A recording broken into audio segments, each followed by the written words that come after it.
మే 8 అంధకార స్థలములలో ఉంచబడిన నిధులను, రహస్య స్థలములలోని మరుగైన ధనమును నీకిచ్చెదను. యెషయా 45:3. దేవుడు కోరెషుకు ఈ వాగ్దానం చేసినప్పుడు ఆయన కోరెషు జయించే అంధకార ప్రాంతాల్లో ఉండే భౌతిక సంపదల గురించి మాట్లాడుతున్నాడు. కానీ మనం ఈ వాక్యాన్ని ఆధ్యాత్మిక అర్థంలో తీసుకొని అన్వయించుకుంటే దానికి అపకారం చేసినట్టు కాదు. జీవితంలోని చీకటి రాత్రులలో కనుగొనబడే నిధులు ఉన్నాయి. అవి నిరంతర సూర్యరశ్మి ఉన్న రోజులలో ఎప్పుడూ కనుగొనబడవు. అయితే రాత్రియందు కీర్తనలు పాడుటకు ప్రేరేపించుచు, జీవితంలో కష్టాలు లేకపోతే ఆ జీవితం ఎన్నడూ కీర్తనలు పాడలేదు. యోబు గ్రంథం 35:10. జే.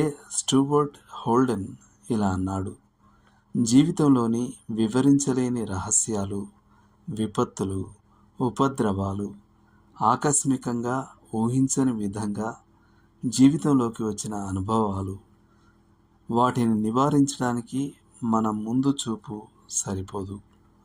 వాటి కారణంగా జీవితం చీకటిగా మారుతుంది.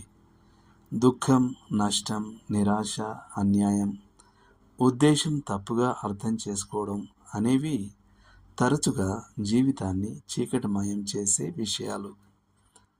లెస్లీ వెదర్హెడ్ ఇలా రాశాడు: ప్రతి మనిషిలాగే ఆరోగ్యం, ఆనందం, విజయాలు, సంతృప్తిగా ఉన్నప్పుడు వెలిగే అనుభవాల పొలాల్లో నేను జీవించడాన్ని ప్రేమిస్తాను, కోరుకుంటాను.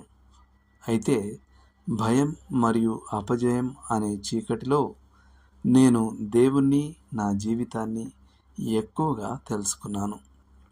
వెలుగులో నేర్చుకున్న దానికన్నా ఎక్కువగా నేర్చుకున్నాను. నిజంగా చీకటి నిధులు అనే అద్భుతమైన విషయాలు ఉన్నాయి. ఆ చీకటి దేవునికి కృతజ్ఞతలతో చివరికి తొలగిపోతుంది. కానీ చీకటిలో నేర్చుకున్నది శాశ్వతంగా మన సొంతం అవుతుంది. ఆయన చీకటిలో ఉన్నదంతా ఎరుగును. కాంతి ఆయనతో ఎల్లప్పుడూ నివసిస్తుంది. ఏ చీకటి లేని తండ్రి మసకబారిన దానిని స్పష్టం చేస్తాడు. సారా ఫారిస్. దేవుడు మిమ్మల్ని దీవించునుగాక. ఆమెన్.